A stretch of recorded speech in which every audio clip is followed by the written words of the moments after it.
celebrating our connection with our pets. From all across the globe, this is Animal Radio. And here are your hosts, Hal Abrams and Judy Francis. Where's your Chihuahua? Seems a little quiet around here. Is she asleep? She's actually in my office next door, and I saw her peek her head out, but I don't want her to see me. She's doing very well, letting me out of the room for a few minutes. You hush up.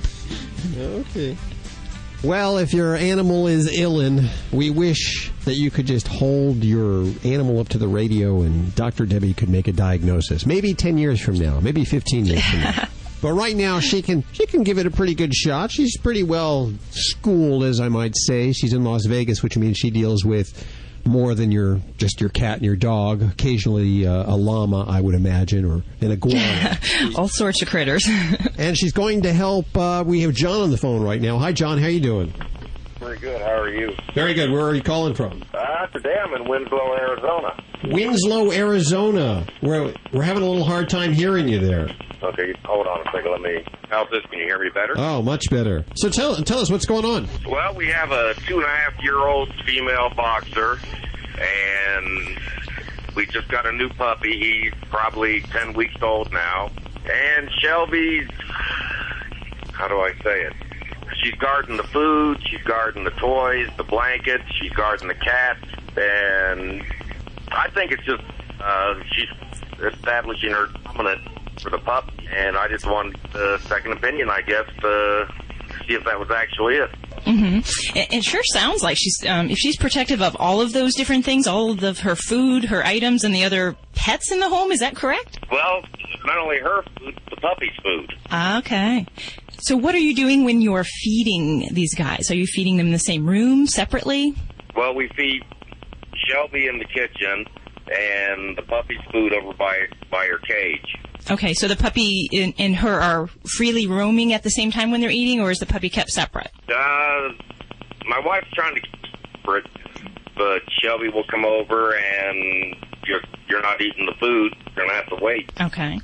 All right. And has Shelby had any kind of play interaction, any physical interaction with the puppy? How has she behaved with him one-on-one? Well, she's playing with the puppy's, like I said, only 10 weeks old, so she's kind of afraid of her right now. That's always funny to see the adult dogs kind of frightened by the little ones.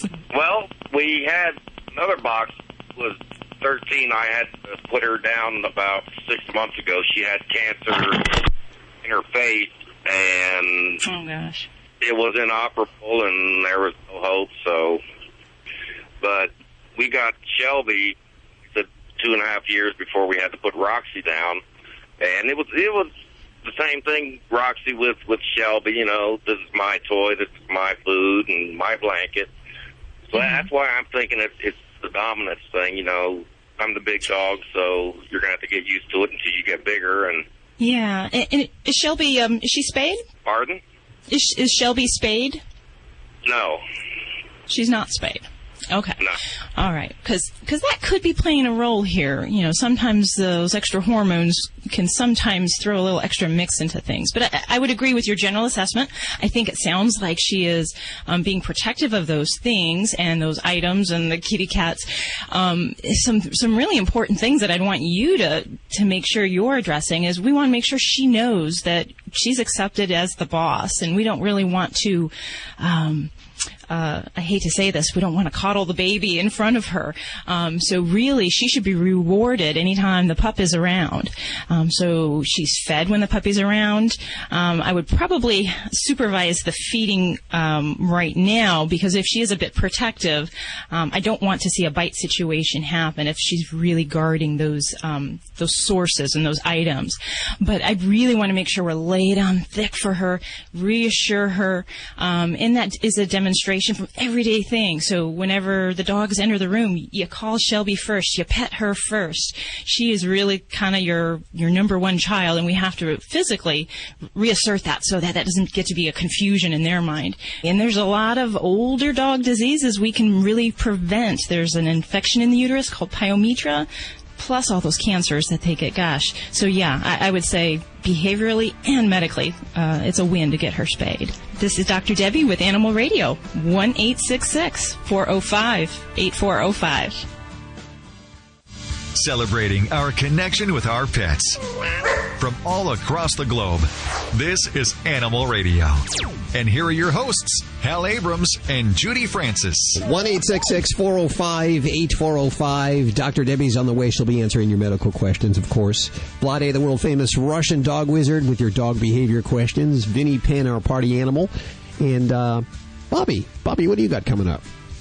Hi, Hal. We're going to take a look at a couple of items that are in the news, and specifically, a journalist with the Nantucket Independent has taken a unique look at this upcoming presidential race and points out that the successful candidates have all been animal lovers. Now, what you think about that, isn't McCain, he has more animals. Oh, he's got cats, dogs, fish, birds. He's got quite a menagerie. He's got more animals than houses, huh? Yeah. Well, he probably doesn't know that. Does Obama? Oh, yeah, that's right. He can't count. No, Yeah. he can't. Does Obama have any animals? No. Does he? No? I don't think. Remember, the girls wanted to get a puppy. Wasn't that part of the deal? Yeah, it Ooh. was. His wife said that after the election, regardless of whether he wins or not, they will get a dog. They will adopt a dog. There you go. Okay, someone has to go Michelle out. is in charge. Yeah. Let's go to the phones, 1-866-405-8405. I believe we have Bob on the phone. Yes, you do. Hey, Bob, how are you doing? Oh, just fine. Where are you calling from? Out here on the road. I'm out here on the road headed for the other side of Wichita, and I live in Oregon. So, but I usually have my dog with me, but she had to be put down in Reno, Oklahoma, about 2 months ago because she was 16 and a half, and I kept her to the last minute. I just cried right along with that guy with the Jack Russell. It was so hard to lose her. I can't even talk about her now. Oh, you mean the guy that you heard on the air before? Yes, okay. So tell me, how can we help you today? Well, I'm having the hardest time finding another a poodle because they don't shed. I want one that's like my other one, white female, because I got to sleep with her, and then my truck, and I like about 10 pounds, so I could put her underneath my arm and take her into Walmart, and that's just what I like. I just called another friend that has a beautiful dog I'd like to have, and she got it from a shelter, and it's a Lopso. I just called her little Lopso and a poodle. And it's white, with the furry, and I like it that way. I can get the $40 haircuts. Oh, I just love doing that, and she loved it too, and she'd let me know. Very good. So you're looking for another one? Yeah, I want another poodle, and or also Lopso poodle, or a Bichon. Not quite. My mom had a Bichon, and it was just too much energy, and it was heavier. It was about 19, 20 pounds. That dog was everywhere. It was just a year old, but I don't know. That was way too much energy. A poodle is just right. Just that look in their eye, and they're just lovable, and they put your paw up to your ear and give you kisses, and I'm just a poodle. Do you have one in mind? No, I want to adopt one. That's the best thing, or a puppy, but I want a white one, about 10 pounds, because, you can, when they get all washed and fancy like that, rather than, I've looked at the tan-colored ones, and I just like the white poodle. My parents always had a white poodle, and so that's what I like. Well, they're easy to find online. They really are. There's a lot of great... I've been all over. I've even been where Dr. Judy lives. I was there on Rancho and Jones Street at that pet food place, and all they had on the wall there was pit bulls and some great big dog. I don't know what it was, and labs. Just keep stopping into the shelters. Into a town. I've been to shelters. I just been in the one in where was it? Bend, Oregon. Beautiful shelter, beautiful shelter, and looked at all the dogs, and there was a cute one there, but it was a lab, and it just was the cutest. And then I went to the one in Madras, Oregon, the other day, and I saw a cute dog that the ribs were showing. It had a beautiful person. It was too big to get in my truck. I got I pull these loads, with a smaller truck, but still don't have room for a big dog. I just like a poodle. I like a 10-pound. 9 to 14 pounds. I just found one. I'm looking at Adopt-A-Pet right now. Adopt-A-Pet.com. I'm looking at Jedi. Jedi is at the... Let me write this down. Okay, well, do you ever go through Nevada? Yeah, I was just there. Las Vegas. Didn't have nothing. Here, I'm looking at the Nevada SPCA, and I see Jedi, who is a young white poodle and is already neutered and needs a home. Let's see. It says, if I can get the mic over to the computer, loving boy, even-tempered, good with friendly dogs, toy poodle. Boy dog or female? Toy poodle mix. But there's three here. There's three white poodles here. This is a male. Yeah. You're looking for a female? I want a female. Okay. I want a female. There's a female here. It's really, you have an internet connection? I sure do. It's right here. I'm on it. And my phone, I got an iPhone. It just got finished syncing. Okay. Ooh, cool. Syncing, that's a good thing, right? He's got some good toys. Yeah. It just always, something's always doing with it. It wants me to buy something. Oh, well, here, go to this website, adoptapet.com. Adoptapet.com. That's where I am right now. And it asks you what kind you want. I got it going right now. Here, I'll just go right here. Uh-huh. Okay, just lit up. Let me get iTunes out of there. Okay. Get it out of the way. iTunes. What's on your iTunes? Stop listening to rock and roll. Alicia Keys. Everything that she's got. Alicia Keys. I love her. I'll marry her. She is great. I'll marry her. Alicia Keys, if you're listening to this radio, I want to marry you. Very good. Well, Judy looks a lot like Alicia Keys. That's what people. I'll come into Judy's place and have the first checkup on the dog that I get. I'd like to meet her. Good. Well, you go there, and I went to you can select which species or what breed you want, rather. And I selected poodles there, and I put in Las Vegas as just a hypothetical, and it came up with three white poodles there. Google first, right? Yeah, I'm going to put you on hold for a second because we got to take care of some other business here. But tell me if you find something. There you go. It's really that simple. If you're looking for a specific breed, you don't have to go to a breeder anymore. There's rescues for and a lot of people don't know this. They think that, you have to go to a breeder to get a Rhodesian Ridgeback. There are Rhodesian Ridgeback rescues. All you got to do is go online and Google it. That's why the internet was invented. You're listening to Animal Radio. You can learn more at animalradio.com. Log on. Learn more. Hi, this is Richard Karn from Home Improvement and Air Buddies, and you're listening to Animal Radio. Now remember... Spay and neuter. Yeah, okay. Now remember to spray and neuter your dogs.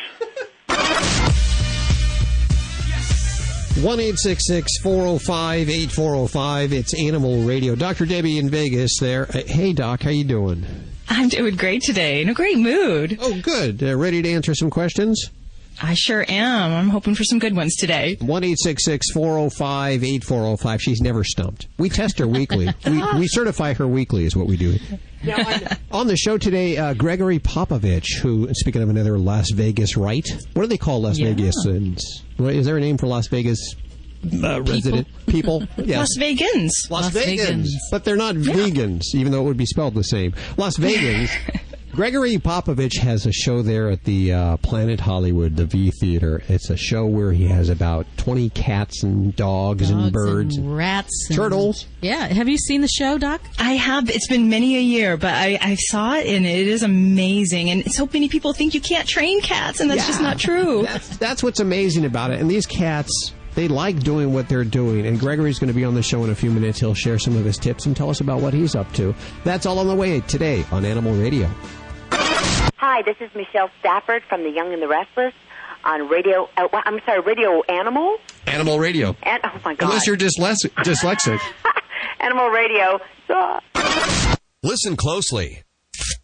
Did you hear that? That's the sound of peace of mind. Peace of mind that comes in convenient, pre-measured packets of Safeguard Canine Dewormer. Just sprinkle the granules on your dog's food twice a year to protect him against the major types of canine intestinal worms. Monthly heartworm prevention programs alone are not enough. Find out how to get the upper hand on intestinal worm infections by visiting www.safeguardfordogs.com. Hi, I'm Bobby Hill from Animal Radio. With the change from summer to fall, you've probably noticed some changes in your pet. If you've got a multi-pet household like me, you've seen longer, even heavier coats of fur for winter. And your dog or cat might be conserving energy too. Our furry friends do slow down with age just like we do, and that's where Flex Pet comes in. It works for both cats and dogs. With the most effective and comprehensive joint formula for improved mobility, Flex Pet's the only one with CM8. In fact, Flex Pet has a money-back guarantee. It's the best one in the industry. Flex Pet's so confident that you will see improved mobility in your pet, they're offering an unconditional 3-bottle guarantee, and there's no time limit to return. Right now, you can buy 2 and get 1 free. Just call and ask about the special, 1-800-END-PAIN. That's 1-800-363-7246. I'm Bobby Hill from Animal Radio, and I wouldn't tell you about it if I didn't believe in it. FlexPet. Call 1-800-END-PAIN. Listen to the news. 2 dogs rescued from a locked car. Emergencies can happen anywhere, anytime. They can even affect your pets. In other news, a local policeman saved a cat today. Being prepared and knowing what to do can be the difference between life or death for you and your pets. The same Red Cross you know and trust is the leader in pet first aid preparation and education. Look for dog or cat first aid guidebooks with DVDs online at redcrossstore.org or contact your local Red Cross chapter for more information. The Red Cross is helping protect our pets. This portion of Animal Radio is brought to you by AFS, real food for real pets.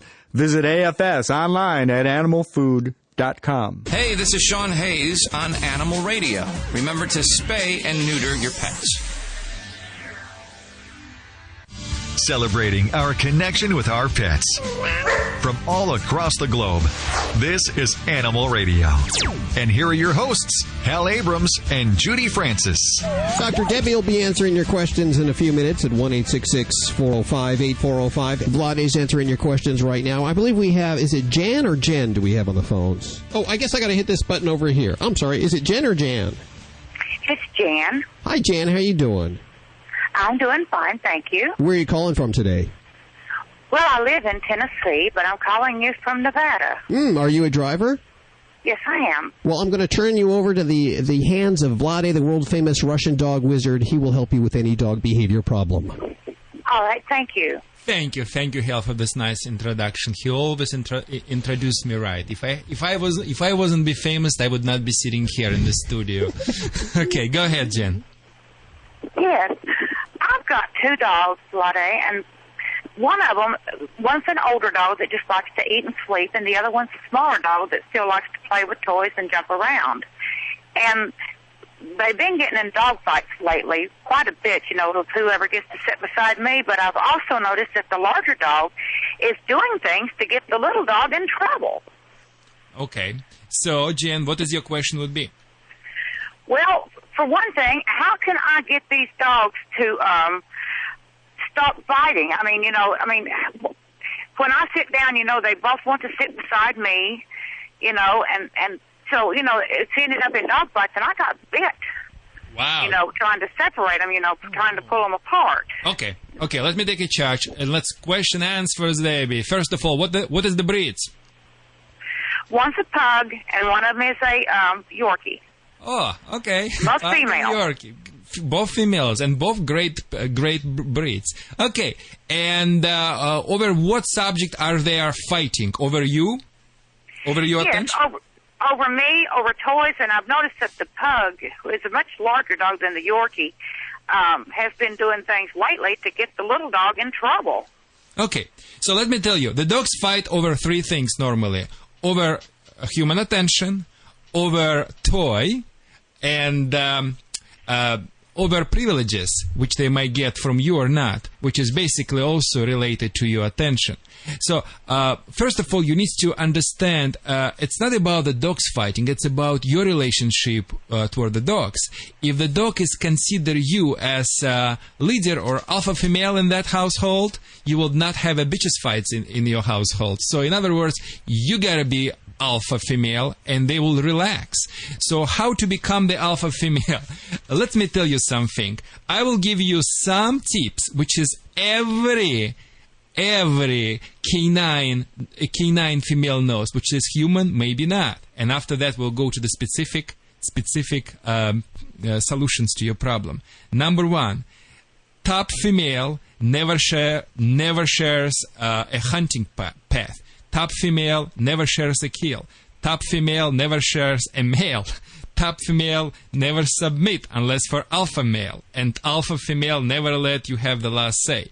In other words, you start the game, you finish the game. What you need to do first, you need to establish yourself as undisputable leader in the relationship with the pets. How to do that? By implementing simple rules, which is every doggy mom knows, you may not. Number 1, never give any commands you cannot enforce. Number 2, always reinforce your commands. Number 3, never repeat what you say. Create some rules and structure in this household. Invest some money in 2 little crates. Create them when you can supervise them. When you can supervise them, when you're supervising them, make sure, watch them. If some of them start to fight, react. Use the pop can, use maybe clap your hands, stop them from fighting. If they don't fight, praise them. I would put one dog in the crate, I would work with another dog, and do vice versa. What I'm going to work on? I'm going to work on obedience training. Let's go, sit, stay, calm down. So I'm going to establish myself as the leader with one dog at a time, and after that, I will become the leader for both of them. Presence of strong and confident leader in the pack will suppress any aggressiveness in every member of the pack. In other words, start with obedience training, put one dog in the crate, work with another one, and do it vice versa.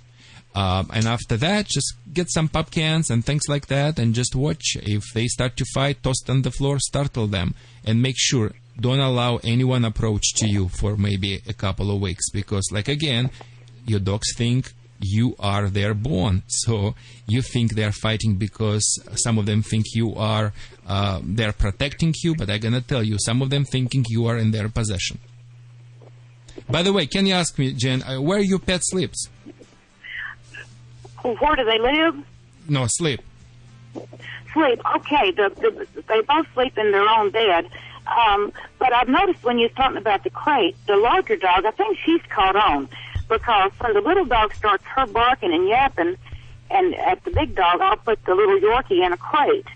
And I've noticed here just recently that I had put her in the crate a couple of times in one day, and she would stand just in front of the big dog who was laying on her bed, content to be sleeping, and just stand there and bark at her. Okay, my question, Jenna, my question would be, what happened with her after she barked? And if the answer is nothing happened, she will continue to bark. So if she barks, you need to correct her. Like I said, get the pop can with the pennies, and if she barks, just toss next to her as you make the sound. Ah! Just like that. Stop it. And once she stops barking, tell her, good girl. And have some type of attitude. Make my day. Go bark again. Right. What I was getting at is that the little dog was barking at the big dog, and I had put her in her crate twice for doing so, but the third time I just kind of looked through the door, and I noticed what was going on, and this is what's got me concerned. The big dog was sitting there, and when the little dog would bark at her, the big dog would reach underneath her bed, underneath her body, and pull out a toy and dangle it at the little dog and give it a little pitch, and then when the little dog would start to get it, the big dog would scrape it back up under her real quick. And then that was the times that I was coming in and correcting the little dog and putting her in the crate. At this point, I looked underneath the big dog, and she had all the little dog's toys underneath her and was using her as a teaser to make the little one in trouble. Jen, you are complicated the things more than what it is. Once again, all what you need to do, you need to break that pack. You need to establish yourself as the leader. You need to give your pets some work to do. They are bored. They are unexercised. They are looking for trouble. Don't put the pet in the crate when they are misbehaving. That's not what I'm suggesting you.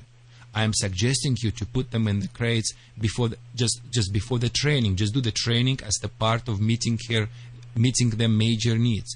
Put both pets in the crates just because you want to. If one of them is barking in the crate, snap with your hand, reach your hand and snap one of the crate as you make the noise. Up! Startle it. They will stop. Tell them, good girls. After that, get one dog at the time out of the crate and work on obedience training, especially focusing on sit-stay. If one of the dog is barking, let's say in the crate the dog is barking, momentarily snap the crate or put the pop can with the penis in the crate with the rope attached to the pop can. And every time when the dog barks in the crate, pull the rope, that pup can gonna smack toward the crate and make the noise to startle the barking dog. Whatever you do, but make sure you would give motivational correction for barking. And after continue work with one pet at a time, you finish it, put the dog which you was working in the crate and get another dog and work in the same way. Tired dog is the good dog, so as you work with them, they will... See, you cannot do two things at once. You cannot bark and pay attention to you. So that's what my suggestion is. You have to make sure work with your pets before the problem occur. And when the problem occur, by working with the dog on obedience, you will be automatically accepted by the pets as the leader. So when the problem occur, you will startle. Your word will have a meaning. You have a very simple problem, Jen. Just start to do what I ask you to do. You will love the result. I guarantee you. Thank you.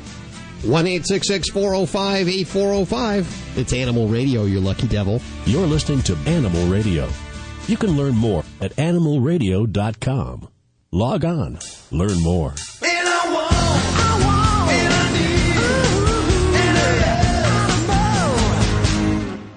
Vinny Penn coming at you, your resident party animal on Animal Radio. Can I ask you a question? Why is it that your goldfish always die when you go on vacation? Now, you know what I'm talking about. You've taken care of them all year. You're 6, and you've managed to keep them alive for the past year, and yet you go away for a week and come back, either to the sob story of the year from some relative you never see or friend of your mother's who was given the job of feeding the pet, or B, to a fish that doesn't look remotely like Pokemon, the fish that you left a week before. As a sidebar, that's something right there. If you are going to care for your friend or family member's child's fish, take a look at him. You know, if you're going to so choose to starve him for a week and just figure on replacing him because you're a cold, callous person like that, and mom has overlooked that fact during the hiring process, you could still take a look at him so you know what you're replacing him with. Nothing worse for a 6-year-old to come back to find his goldfish and you've replaced him with a piranha. So, yes, please, if you're going to murder the goldfish, replace it with a goldfish. Isn't that a crazy concept? But I don't know what it is. If every time you hear, the fish died, we think Grammy overfed him.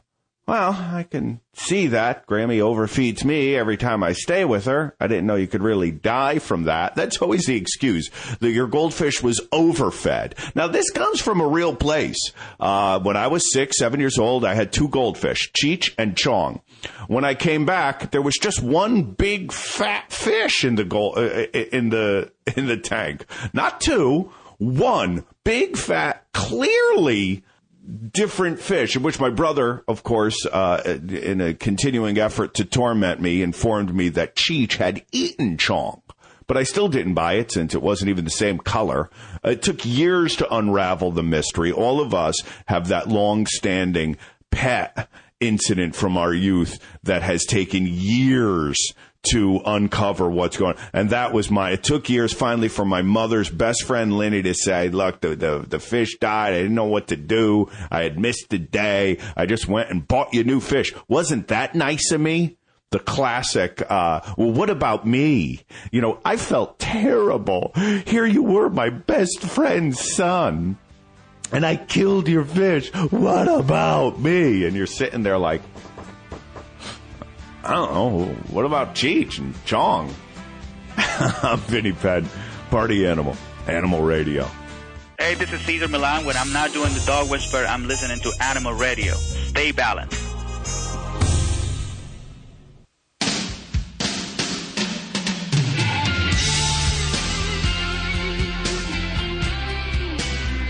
It's Animal Radio, 1-866-405-8405. Everything animal. We got Vlade, the world-famous Russian dog wizard, on the way. He's going to answer your dog behavior questions. And we always have Dr. Debbie available to take your vet questions. And, of course, animal communicator Joy Turner. She'll be joining us in just a few minutes. Joy, are you there?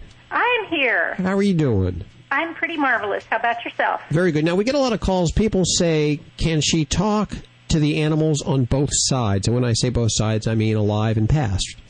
Can you? Absolutely. We can even talk to humans who have passed if you wanted to do that show. Yeah, that's a different show. Let's just keep it to the animals right now. And everybody can do this. Everybody's born with this, or how does this work? Everyone is actually born with this level of communication. It's just that most people get taught out of it, and then like anything, when you don't use it, you don't remember how to use it. Good to know. Also on today's show, Greg Popovich. This guy, we've talked about him before. He does the Pet Comedy Theater in Las Vegas. He's trained cats and dogs and turtles and doves to do a wonderful act. They all enjoy doing the act.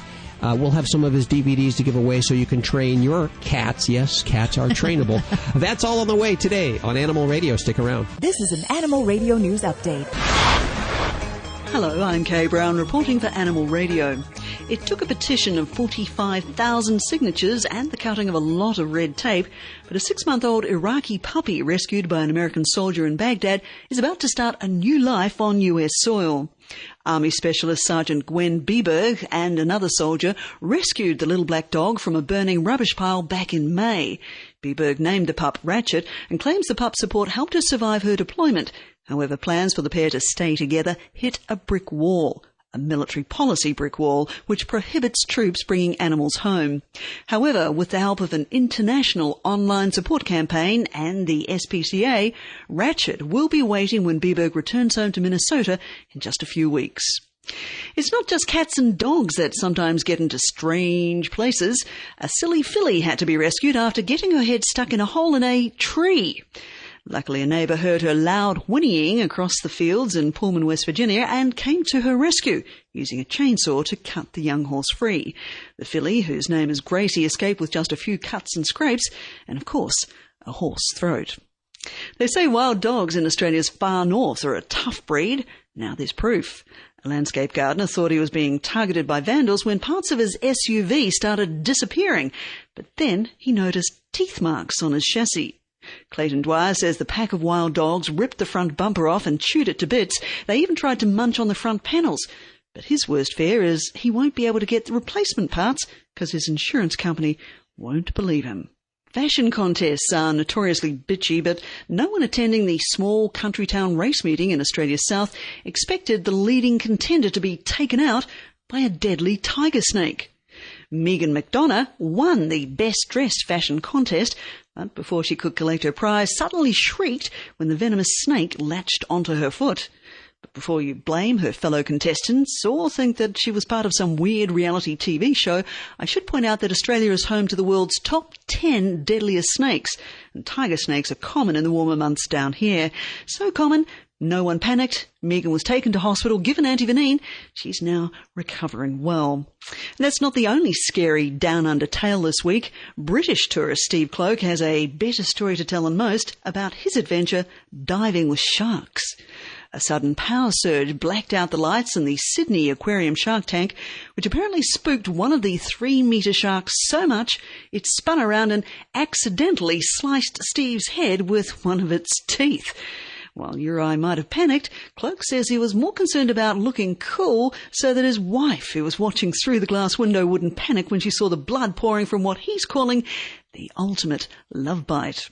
And lastly, the Brits do have some unusual rules of their own, you know. An 80-year-old woman has been told she could face legal action if she doesn't leave the local blue tits alone. No, it's not what you're thinking.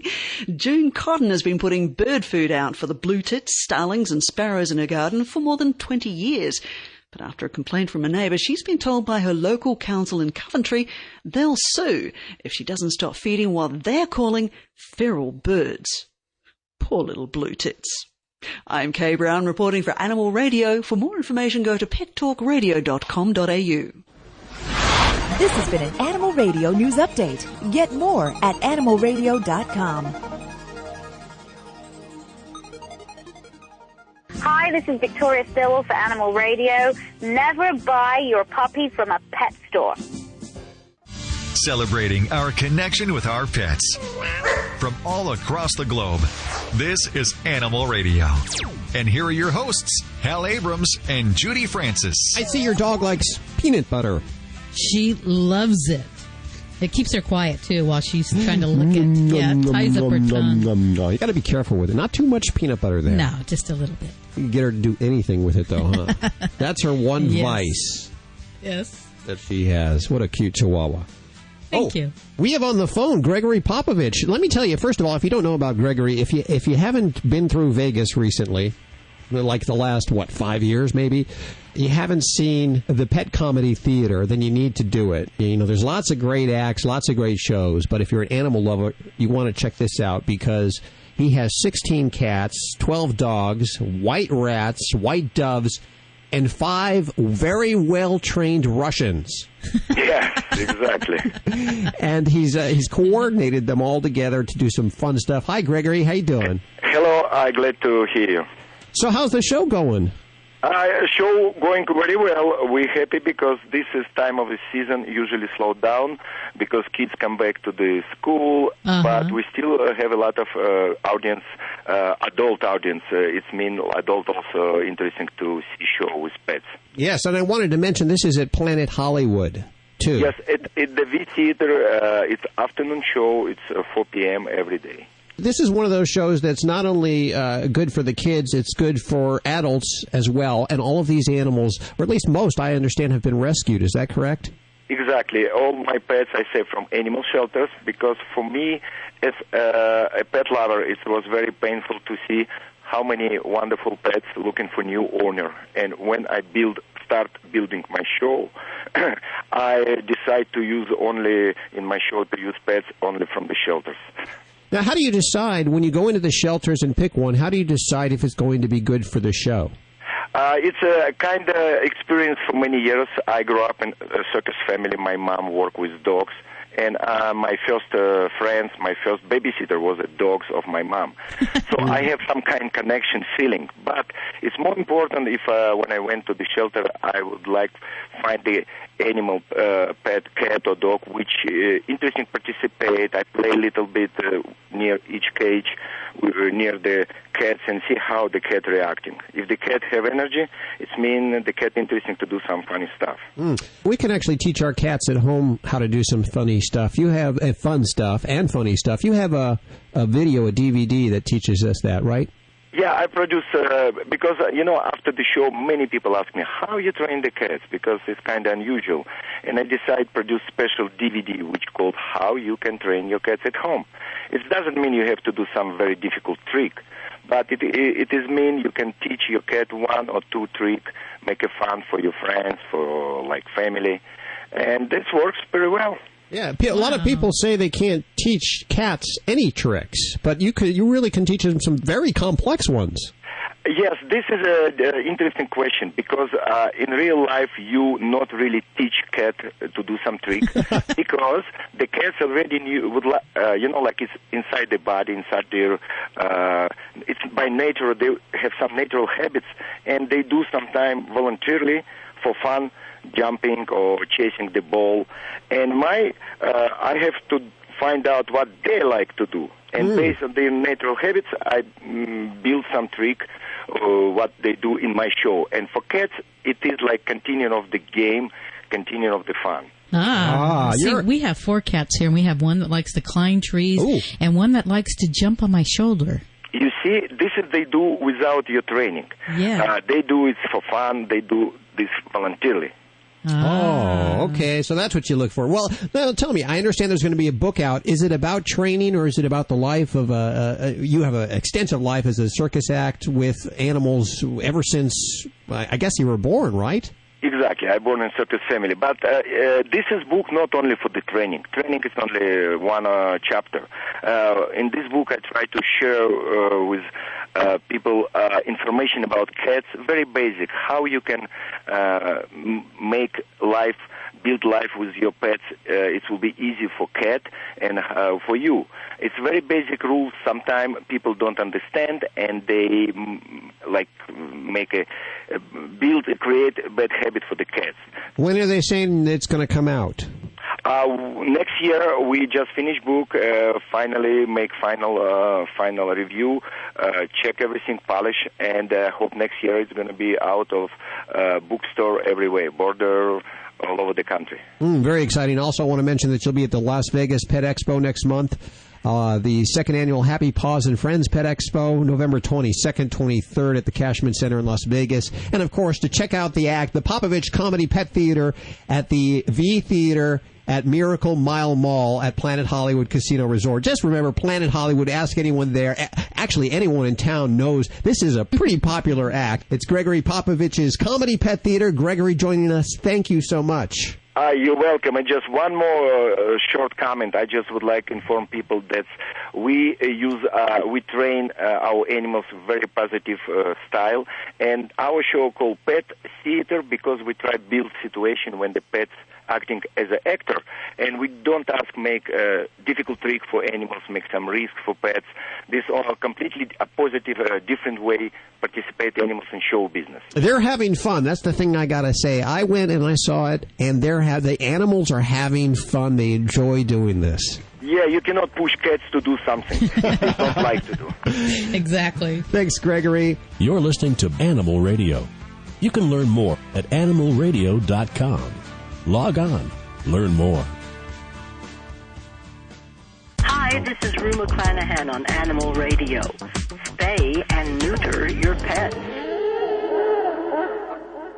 This portion of Animal Radio is brought to you by Safeguard Canine Dewormer. Did you know that your dog could have intestinal worms even if he's on a heartworm prevention program? For more complete protection, deworm your dog twice a year with broad-spectrum Safeguard Canine Dewormer. To find out more, visit www.safeguardfordogs.com. Every year, there are millions of pets in animal shelters across the country just waiting for a loving home. I'm Mike Farrell with a very simple message. If you're thinking of getting a pet, please adopt. To easily locate your closest place to adopt, call Pets 911 toll-free at 1-888-PETS-911. It's easy, it's free, and it gives a pet a second chance at life. Together, we can ensure a better future for our pets.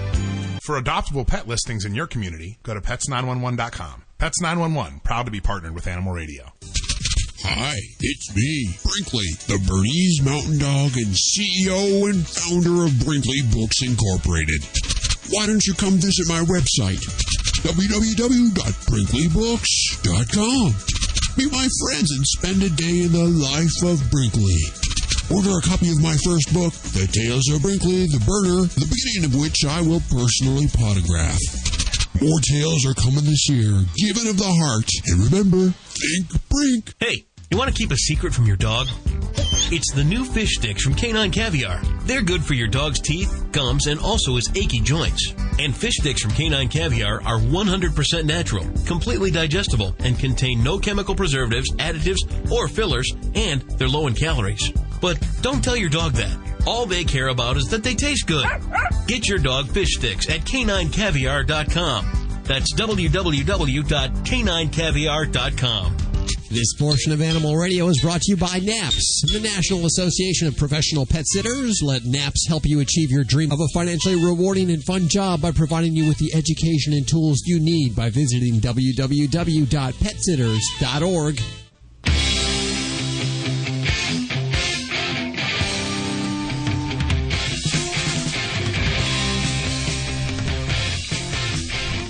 It's Animal Radio, 1-866-405-8405. Love to hear from you today about your pets. Vlade, the world-famous Russian dog wizard, answering your questions about dog behavior. And we have Dr. Debbie answering all your vet questions. Now, Halloween just a few days ago, did your animals make out with all kinds of doggy treats? I'm pretty strict about the treats, but we do enjoy the holiday. I am a nut for Halloween. I dress up. We do doggy tattoos at work. And, yes, my baby's dressed up every year. What did they wear? What were they this Halloween? My one was a skeleton, a glow-in-the-dark skeleton. And then my female was an ER doctor. Ooh, very complete cool. with stethoscope. I love it.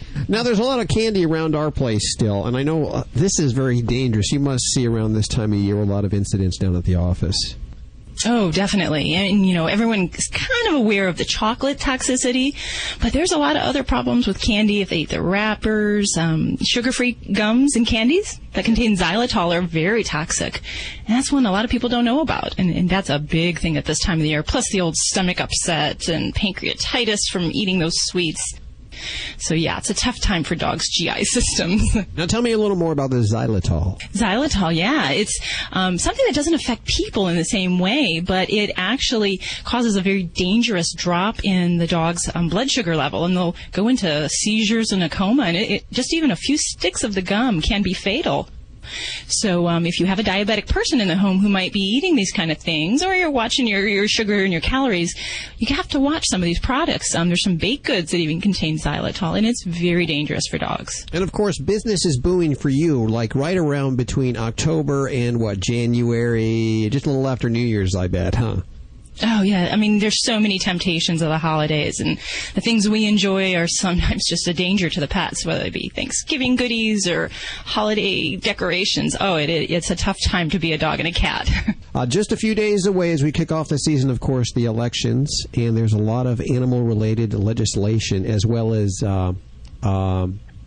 President. Oh, yeah. Definitely wants you to go out and vote. And I know Bobby Hill's on the way. She has news about, pet-friendly presidents in the past, what they've had from alligators to what? What were some of the pets? Wild. Bear cubs? Bear cubs. Yes. Oh, there you go. And I understand there may be one in Obama's future, and McCain has just a few. We'll talk about that in just a few minutes.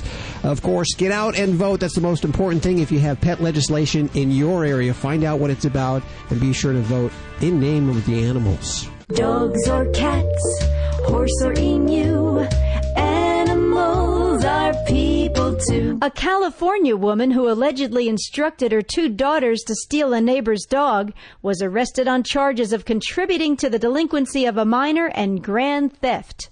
A witness to the dog napping told police he saw 2 young girls jump out of an SUV and snatch the small dog while a woman inside the car was shouting at them to hurry up. A week later, the girls aged 7 and 9 were observed reacting strangely to a sign the dog owners posted offering a reward. They were sent to the principal's office where they confessed to stealing Guppy, a small Chihuahua Pekingese mix. Their mother, who was released on $20,000 bail, told police she took the dog to protect it from another dog in the neighborhood. I'm Britt Savage for Animal Radio. Animals are people too. Animal Radio. This portion of Animal Radio brought to you by Flexin. Eliminate joint pain from your pet's life at flexpet.com. Celebrating our connection with our pets. From all across the globe, this is Animal Radio. And here are your hosts, Hal Abrams and Judy Francis. And Judy is, she has her chihuahua around her neck and some kind of sling. My Chihuahua Wawa. It's cute. This dog now weighs how much? 2 pounds, 14 ounces. Wow, almost 3 pounds, Doc. How big do you think I'm thinking maybe possibly a Chihuahua Rat Terrier mix. How big can we expect this dog to get, do you think? With the Rat Terrier involved, we might get up around 12, 15 pounds. Really? So I would say that. This whole sling thing might come to an end real fast, huh? Yeah, and we've got to let her feet hit the ground, there. Eventually. Well, she's actually adapting to it very well, and we actually should post a picture on the website. Coming up, the top dog from the HSUS, that's the Humane Society of the United States, Wayne Pacelle, talking about Proposition 2. Big deal here in California. Have you heard about it, Doc? Not familiar with that. Okay, you probably have your own issues there in Nevada, so I'm not even going to get started here. I'm going to go to the phones. We're going to deal with someone else's issue right now. I believe we have Jamie on the phone. Hi, Jamie. How are you doing? Oh, I'm doing great. How are you doing? Good. Where are you? Let's see, I'm headed to... Where are we headed to? Branson. Branson, Missouri? Yeah. Oh, wow. Wow, I've always wanted to go there. I've heard good things about it. Are you a truck driver? No, one of my best girlfriends, she and her husband own part in a timeshare there. Oh. And they invited my husband and I to go for all of next week. So you're heading out on vacation, yes? Yes. Now, do you bring any animals with you? Well, that's why I called originally. We have a cat. His name is Tex. It's actually my grandson's cat, but he lives with us. The cat lives with us because the parents of my grandson are divorced, and they all have dogs, all of them, like lots of dogs. So we kept the cat at our house, and we love him. He's like 4 years old. He's a gray tabby, but he wants to eat the carpet and my Oriental rug. And we even, oh yeah, and he ate, the curtains were made of the like silk strings that hang down. He ate half of the curtain. If you can imagine that, like from the floor, half of those. To where that went on over some time, but eventually I just took them down and put them away. He's continuing to like work on the carpets and your throw rugs and all that. So yeah, I got rid of the curtains, and we always had blinds, so now the blinds are there. So, but I was concerned if it was going to mess up his insides by eating string, and it's not just the curtains because they're put away now, but he will get find something that he can pull and get string out, and he will eat the string.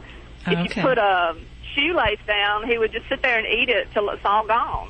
Yeah, and that's definitely a big problem, and you definitely hit upon one major thing is the string, and the problem that we run into with cats is that they tend to like nibble on, things like yarn or string, or if they're actually ingesting a fabric-like material, that can cause a very dangerous foreign body, what we call a linear foreign body, and the reason it's so dangerous is because it's soft, it's pliable, it bends, and we would think it would move through, but it actually kind of acts like a cheese grater, and it slices into the intestinal wall because there's not enough substance for the body to recognize it and move it through. So yeah, this is a big health risk for him.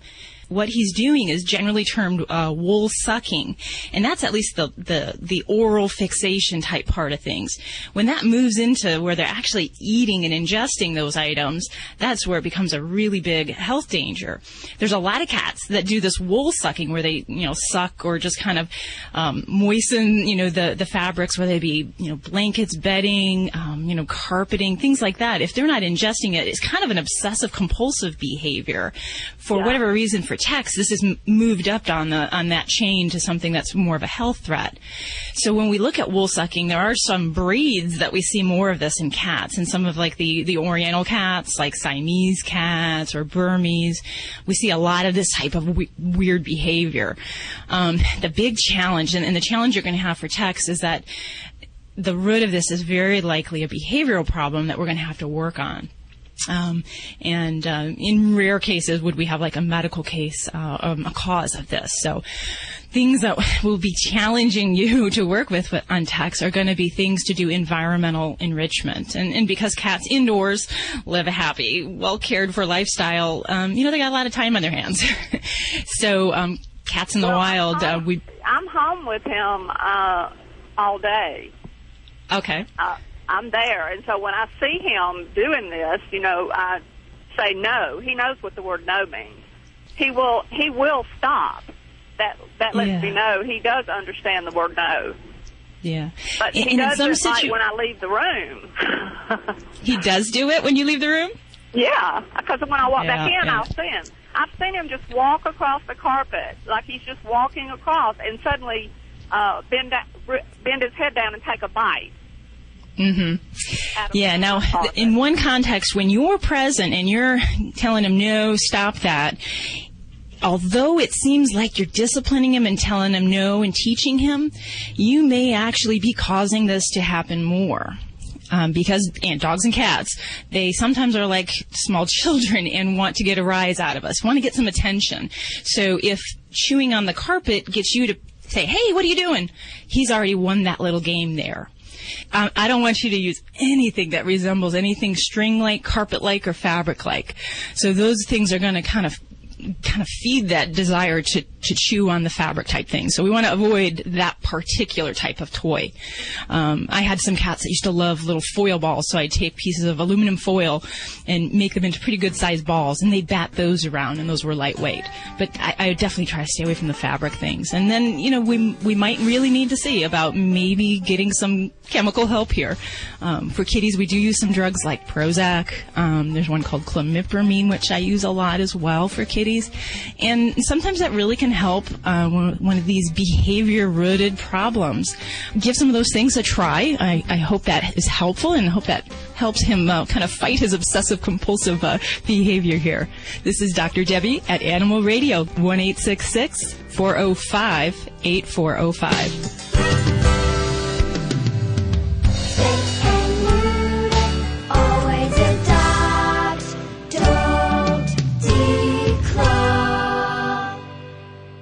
This is Animal Radio Network.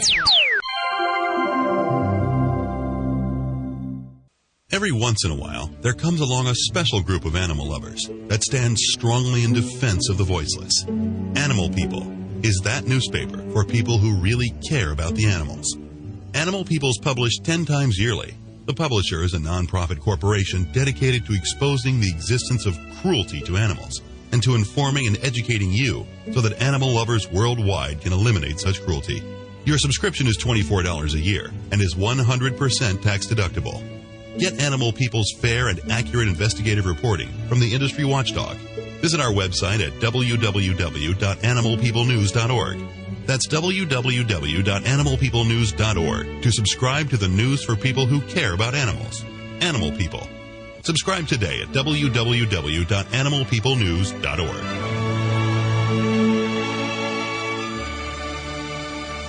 If you're a pooch that needs a unique gift for that special person in your life, OurDoghouse.com will give your human something to bark about. Paw on over and check it out today. Find out what all the dogs are howling about. OurDoghouse.com, where distinguished pups do their shopping. Whether you're an Airedale or a Yorkie, or any breed in between, you'll find something to put your paws on. Drop by today and sign up for our free informative newsletter for dog owners. www.OurDoghouse.com.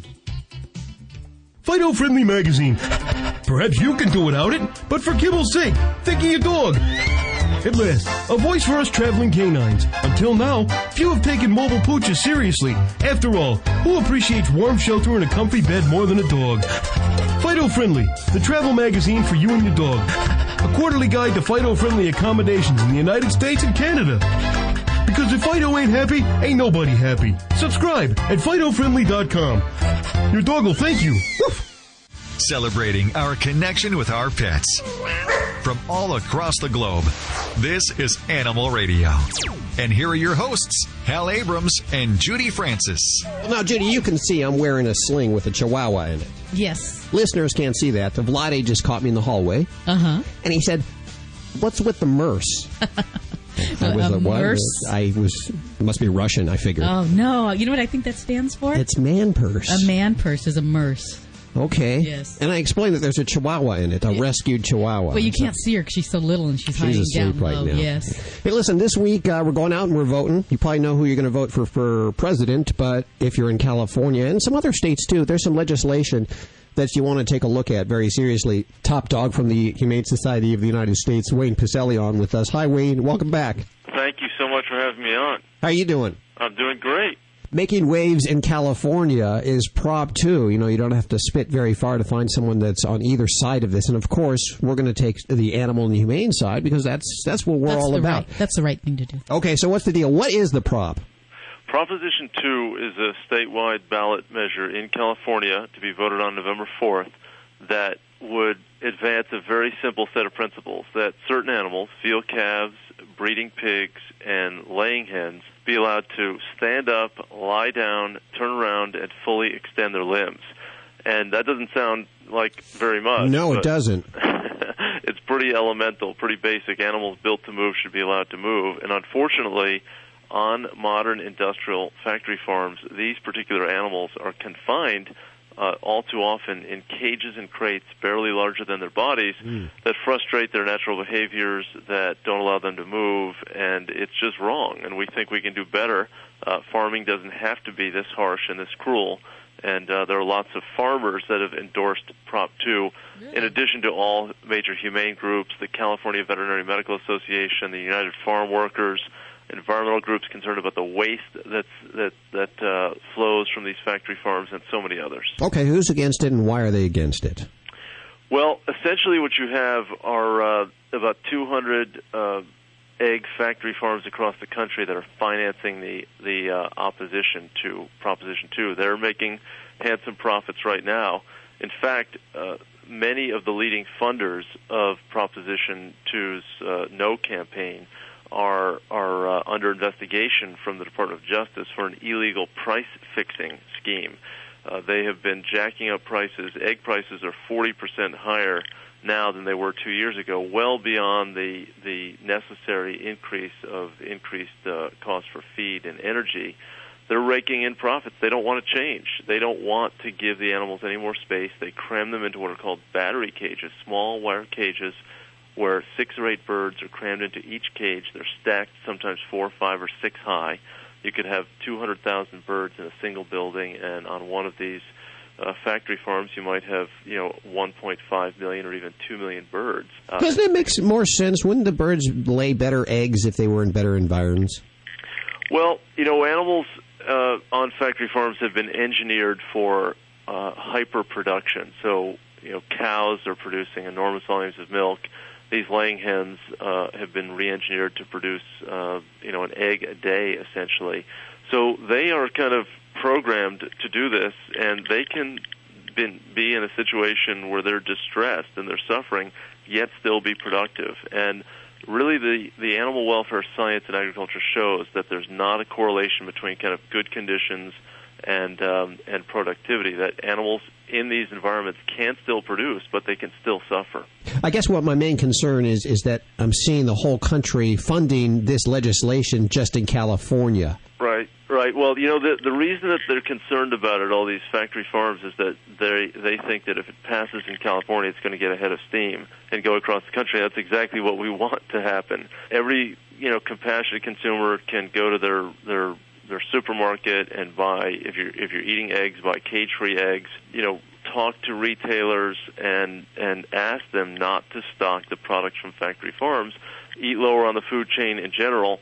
And I think that, this is within our power to take action. Folks can go to the website yesonprop2.com or www.humanesociety.org and find out how you can get involved. And we'll put links to everything you've heard on today's show at animalradio.com. Wayne, thank you so much for your time today. Thank you so much. Wayne Pacelle of the Humane Society of the United States. More Animal Radio on the way.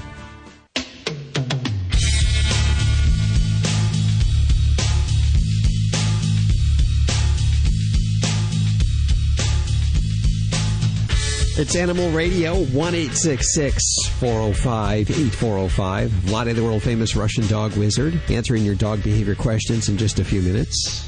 And Dr. Debbie coming up answering all your vet questions. Now, I see here, we were talking about this a little earlier. McCain apparently has a lot of animals. I see he has 22 animals now. 22. Ooh, I knew he had a lot. 22 animals, which include a mutt, turtles, parakeets, 13 saltwater fish. Now, wait, he's counting the fish? Do you count the fish like that? Okay, that's not fair. You that's can't not count fair. all the You fish. can't do that. Okay. But Obama doesn't have anything, although he says he's going to. Yes, after the election, they're going to adopt a dog. There's actually a website, ObamaFamilyDog.com, to sign a petition to get him to get a family dog. Well, I'd like him to do it on his own, actually. Yeah, he shouldn't be pressured into it. It has to be a family decision, not something someone makes for you. Not a petition. 1-866-405-8405. Just get out and vote. That's the most important thing. I think it's going to be a close election this year. We have Sherry on the phone. Hi, Sherry. How you doing? I'm doing great. Thank you. Where are you calling from? I'm calling from Tennessee. What's on your mind today? What it is, my sister, she has a puppy, probably about 2.5 years old, and he's been outside.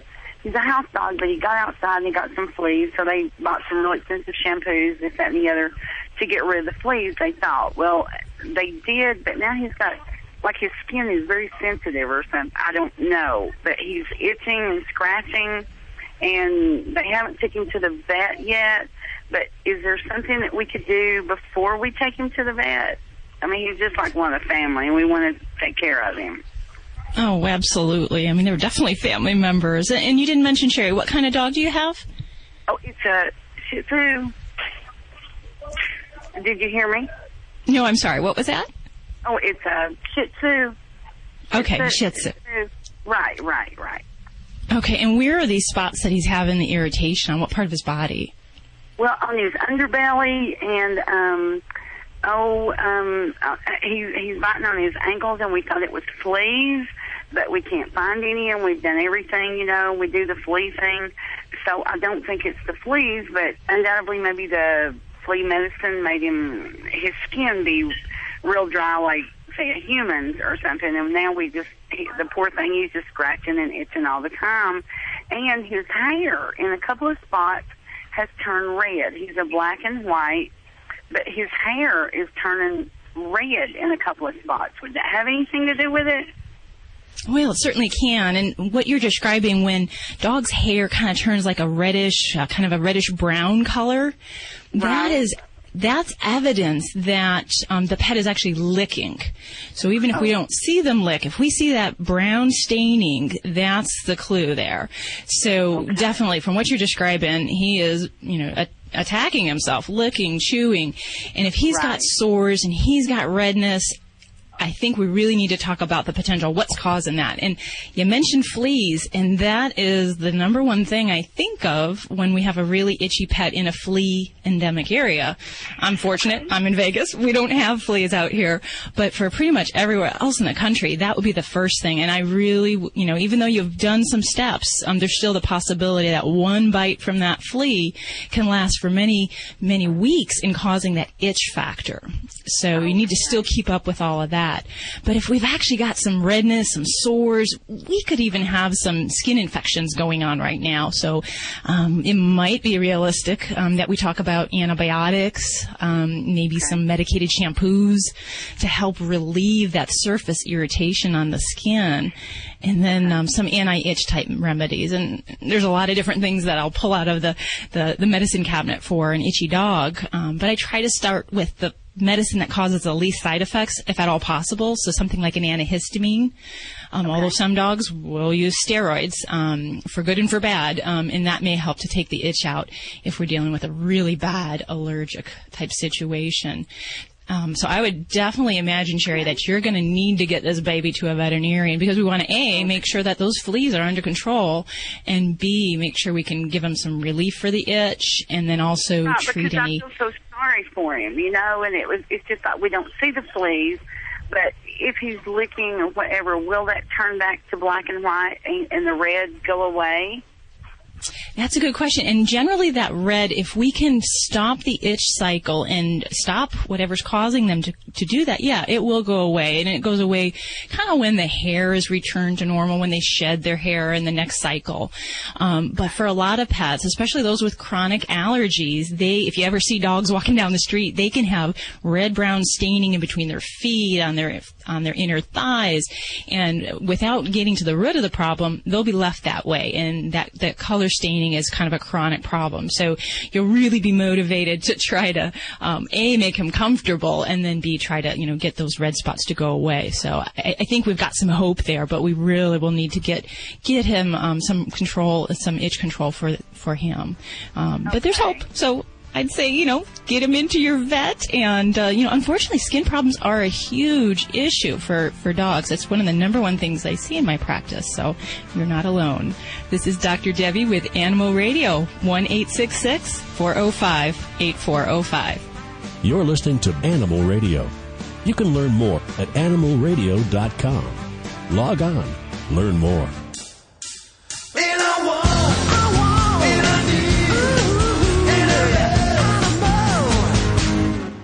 Vinnie Penn coming at you, your resident party animal on Animal Radio. topic today, of course, is going to be animal communicators. Now, admittedly, I don't know much about this, nor do I even understand it. The dog whisperer, all of this whispering.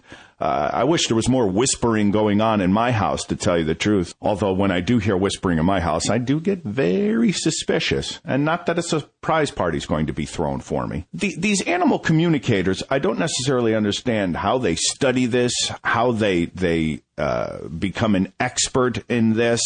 I remember at one time on my old radio show, a female listener calling in and saying that she had a new boyfriend whom her cat seemed to attack every time in the middle of the night. My, of course, immediate suggestion was maybe he shouldn't be sleeping over so quickly. Come to think of it, she never called in the show again after that. Her belief was that the cat didn't like the boyfriend, and she wanted to find out why. And she brought in the animal communicator who said that the cat was feeling envious. It was infringing upon her turf. All of these things that really any schmo would have known right out of the gate. She, of course, had to pay a communicator to come in and help her figure that stuff out. I say, how do you know this guy wasn't one of those guys who thinks it's funny to douse beer on the cat every time you leave the room? Guys are stupid like that, especially when they're dating. They think that kind of stuff is hysterical. Furthermore, in the animal communicating thing, when they find a cat or a dog calling one particular place in the house like their place and staring blankly at a picture on the wall, and they have something akin to a seance where they're looking at that photo. They're in touch with that person. Maybe they've been reincarnated. No, maybe you have mice, bugs. They saw something go in there behind the picture, and they're waiting to see it reemerge.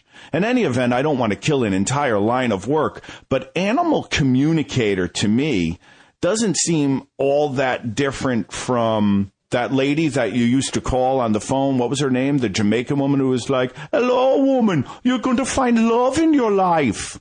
Unless you're my sister, anyone is going to. To bring someone in for $250 an hour to tell you, oh, your cat is marking their territory. That's why they keep going to the bathroom in that area. You can get that on Animal Planet. You can Google that. I'm Vinnie Penn, Party Animal, Animal Radio. Hi, I'm Bobby Hill from Animal Radio. With the change from summer to fall, you've probably noticed some changes in your pet. If you've got a multi-pet household like me, you've seen longer, even heavier coats of fur for winter. And your dog or cat might be conserving energy too.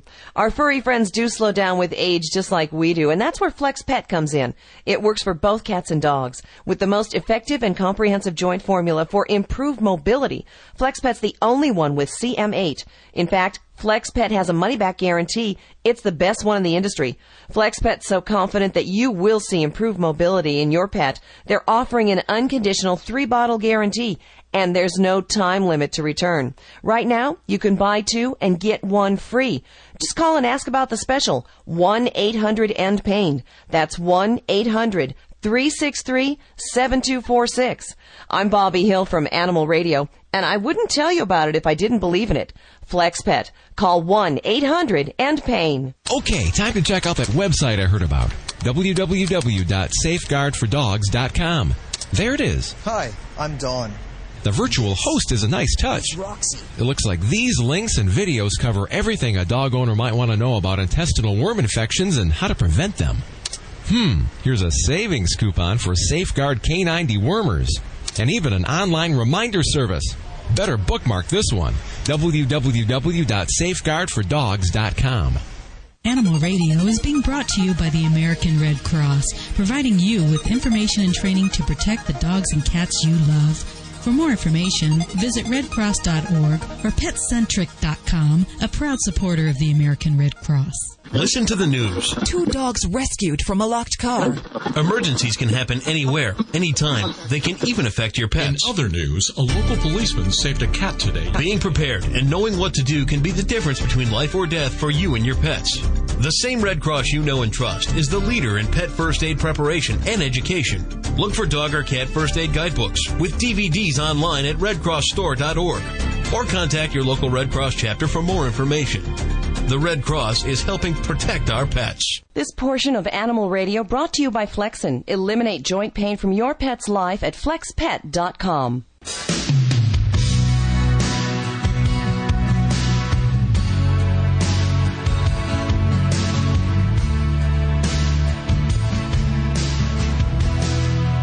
It's Animal Radio, 1-866-405-8405. The entire Dream Team answering your questions. We're giving Dr. Debbie a break here, just for a couple of minutes. Is that okay? You're just kicking it for a couple of minutes to get a drink and have some lunch. Oh, yeah. You're drinking a little bit of that vodka right now. The Russian vodka that Vlade, the world-famous Russian dog wizard, brought in. Hi, who is this? Hi, this is Karen. Hi, Karen. How are you doing? Oh, doing pretty well. Where are you calling from today? Michigan. Michigan. Oh, well, that's Vlade's hometown there. Exactly. Karen, I so miss Michigan, and even though I'm enjoying my new state, California, but I love Michigan, and will never forget what the Michigan done for me. Oh, well, it's a beautiful autumn day here today. Thank you, Karen. So, how can I help you? Well, I have a Blue Merrow Shetland sheepdog, and he's quite attached to my father that he practically lives with at their house most of the time. And my dad recently has been in the hospital, and Einstein is the name of the dog, and he's been having a bit of a problem dealing with the fact he's separated from my dad. He started chewing himself, and then he's had quite a bit of loss of fur. Mm-hmm. Karen, first of all, my commiseration to your family, to you, because I can imagine how difficult your family situation right now and going with the father's health issues and such. And in regard to the pet, I can assume they were having the best relationship. Probably the dog was attaching to your father more to any other member of the family. Am I right? Yes, that's why he wouldn't go home with me most of the time. Mm-hmm, mm-hmm. Okay, so how can we help to this pet? And I will ask my today's partner, Dr. Debbie. She is with us right now as a Dream Team, Animal Radio Dream Team. So we're going to approach, we're going to maybe give to this pet for now some type of maybe light medication temporarily, Dr. Debbie, in the first place. And after that, yes? We can consider that. We want Yes. to make sure there's not anything healthy or anything wrong with the pet's health that might be also causing him to be under the weather. But I'm actually a huge fan of using some of the different pheromones to help create a sense of calm. Are these like the comfort zone pheromones that you talk about? Absolutely, yeah. And they can help in a lot of different scenarios. So I would certainly say that might help because underlying there is some anxiety, Exactly. His friend is gone, is not there with him. So I think that will certainly be something that will kind of help ease some of the transition. Okay, and I also would suggest you do some behavior modification approach. So in other words, we're going to give to Einstein something else to worry about instead of him worry about his friend who is not around him. It's like Karen, if you worry about something bad event in your life and you do you must perform. You need to do some another job what you enjoy. You temporarily don't think about the bad event what happened in the past. So maybe we're gonna a little bit give to Einstein. I would think some type of the physical work and the mental stimulations. So I know the sheepdogs, they are very, very energetic and they like to work. So why not just buy for him the doggy backpack, and put a couple of bottle of vodka, Aquafinas in the pocket, and take him for a walk and make sure maybe run a little bit with him, and maybe if he likes to chase the ball, toss the ball, and little bit him run back and forth. So little bit get him that physical activities on the way, because we heard, doctor, even depression can be learned with the physical exercises as well. And Absolutely. After that, maybe we do some type of the mental activities. I like to do obedience training, put the collar on leash, tell him, let's go, sit, stay, calm down, and do this type of the routine 2 times per day, Karen. Physical activities, mental activities. Physical activities, mental activities. And give him what the doctor suggested. Some type of what the doctor you suggested for the calming the pet? The pheromone, the scent hormone, which we can't smell, but dogs sure know what it is, and it's a relaxing, a calming type thing. So when he's around the house... Where do you find that at? What type of store? At like a regular pet store, or? Some pet stores may carry that. I know at my veterinary office we carry that quite a bit because we use it for a lot of behavioral issues. But I've seen, some at pet stores as well. You can get it at Petco and PetSmart. Be prepared to pay a little bit for it, and I guess I would say, and I don't know if you agree with me, Doctor, there's about a 50% efficacy rate on this. I hear people say it works great, and I hear other people say that it doesn't do anything. It works in combination. But you know what the main thing is? Used alone, you're going to have that. To increase your chance of success, you need to do some of the behavioral modifications. Thank you, Doctor. I just was talking about and that's this. key. That's the key, and you have to do care in both. You need to give the product the doctor suggested, but you also need to do what I suggested to you. Do the physical exercises 2 times per day, increase the level. If you do it more, and do the mental stimulations by teaching the obedience training and such and such. And you know what? And another thing, what I would suggest you to do, maybe get the new toys, maybe give something what he loves, maybe rawhides. I'm not great fan of rawhides, bullet sticks or something. No, he doesn't like those. Yeah, but find something what he likes, and maybe cuddling him more. Maybe allow him jump on the furniture in the situation. Maybe take him with you when you're going somewhere in the vehicle. So detach him. At least temporarily from your father, and attach on you or another member of the family, or enroll him in maybe in the daycare and something like this. Thank you, Karen, very much. Thank you. Thank you. 1-866-405-8405. You're listening to Animal Radio. You can learn more at animalradio.com. Log on. Learn more. I don't know. Every time I hear that, I think of the mid-'80s. This is like on Guido's iPod. Guido, seriously. 1-866-405-8405. It's Animal Radio. Guido's saying, say it's Animal Radio. They have a problem. They always pull me aside after the show, and they say, why don't you ever mention the name of the show? I figure people know it. If they're there, they know it. It's Animal Radio. 1-866-405-8405. I believe we have Helen on the phone for Dr. Debbie. Hi, Helen. How are you doing? Hi, I'm doing real good. Just want to let you know I might lose you. I'm on my cell out in the middle of Texas. Okay. Here, so. Well, I'll tell you what. Let's get you right to the doctor immediately, so just in case we lose you, you'll get your answer, okay? Okay, sounds good. What's up with your animals?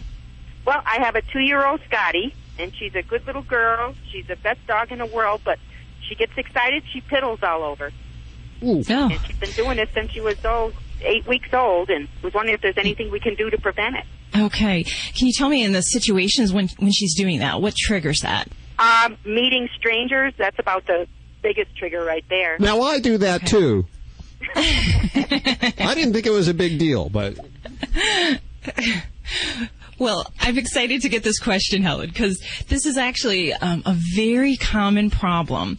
And we see it in a lot of dogs. Most commonly, we see it in puppies. And they tend to kind of grow out of it. But at 2 years of age, if that behavior's there, we're going to have to battle this. And there's basically 2 reasons why this happens in dogs. One of the reasons is that they're just excited. We call them excitement urinators. And then in other pets, it's actually a way that they're displaying submission. So if this is happening more when people are coming into the home, and it happens right when they're walking in the front door, and she gets excited and it's all a big event, that's probably more of just an emotional excitement type thing. And there's definitely ways we can work with that. That's what you think it is? That's what I would say. So, because she'll go right up to people, and as soon as her little tail starts wagging, the faster it goes, she starts her fiddling. Yeah, and then splashing the urine all over the place. It's a great greeting. Oh, yeah. In fact, I just had her out in the truck. I took her out for her little break, and she saw a Pomeranian out there while we were out going to the bathroom out there, and she peed all over my shoe. Oh, my goodness. So when she does this, does she kind of roll over? Does she show her belly when this is happening? Nope, not at all. Okay, because that's one way that we can look at the other cause of this is when they're being submissive. Because in the dog world, a dog that's submissive to another dog tends to kind of show their underbelly. They'll roll over and even urinate a little bit. So in your situation, with this being excitement, this is an exciting thing, and we can work with this.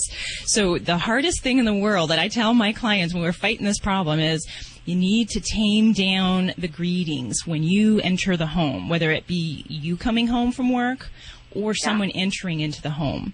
It's common nature. We all want to go, oh, hi, puppy, great to see you.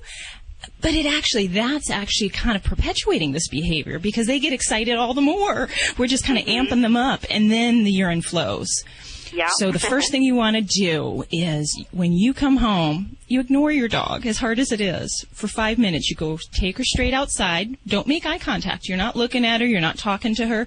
Get her to do her potty business. And then after a few minutes, the excitement kind of wears off, and you'll hopefully not find that will happen at that time. But this is a very hard thing for people to do.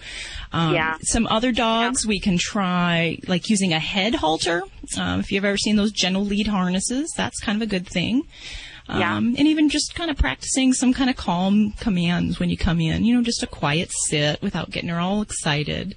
But really that getting them all worked up thing that's really what kind of triggers this and feeds that behavior. And probably even with strangers, not let them pet her right away till she settles down and. Exactly. And that's what I do is I would tell people when they come to your home, just ignore her. Don't look at her. Don't talk to her. Same thing, no eye contact. And if you have to, you can take her outside right as they're entering. But in many cases, if you just tell and you instruct your friends and family, just don't pay attention to the dog, then that's going to be a really good thing. And you'll want to practice this. So you want to have friends and family members that are in on this, kind of help set her up so that you can practice this behavior. And it will work, but it just takes a lot of conditioning in that way. All right, because like I said, she's a very happy dog, actually too happy, and I guess that's what's triggering it here. We want to keep the happiness. We just don't want the piddle going everywhere. Exactly. Well, I hope that's helpful for you. This is Dr. Debbie with Animal Radio, 1-866-405-8405. There you go. Even the doggy in the background. You could hear that. Hey, can you adopt a Russian accent? You're listening to Animal Radio. You can learn more at animalradio.com. Log on. Learn more. Oh, yeah. This is Glenn Close on Animal Radio. And remember how... No, that's terrible. Okay, start again. Okay. Let's see. This is Glenn Close on Animal Planet. It's Animal Radio. What? Animal Radio. Okay, sorry. This is Glenn Close on Animal Radio, urging you to spay or neuter your pet. This is an Animal Radio News Update, brought to you by Simple Solution. I'm Bobby Hill for Animal Radio. There's a rescued Iraqi puppy. It's making its way into the heart of thousands of people all over the world, and that's partly because the U.S. Defense Department prohibits military personnel from adopting pets, even though exceptions have been made. The Army prohibits soldiers from bringing any adopted pet home, yet the SPCA has stepped in on several occasions, helping more than 50 four-legged companions head home to the States since last September. And at last count, almost 45,000 people signed an online petition asking that Ratchet, a rescued puppy, be able to accompany Sergeant Gwen Bayberg when she returns home to the Twin Cities from Iraq later this year. Ratchet is currently in military custody in Iraq at an undisclosed location. Northwest Airlines is offering to fly Ratchet from Kuwait to Minneapolis. Bayberg's congressman has asked the Army to take a review of this case. California voters are being asked to consider an addition to the state's health and safety code prohibiting certain types of confinement for farm animals. Prop 2, known as the Farm Animal Cruelty Act, if passed, farming operations would have until the year 2015 to meet the new space requirements for calves raised for veal, egg-laying hens, and pigs. Those in favor of the bill passing say it's a matter of preventing cruelty to animals.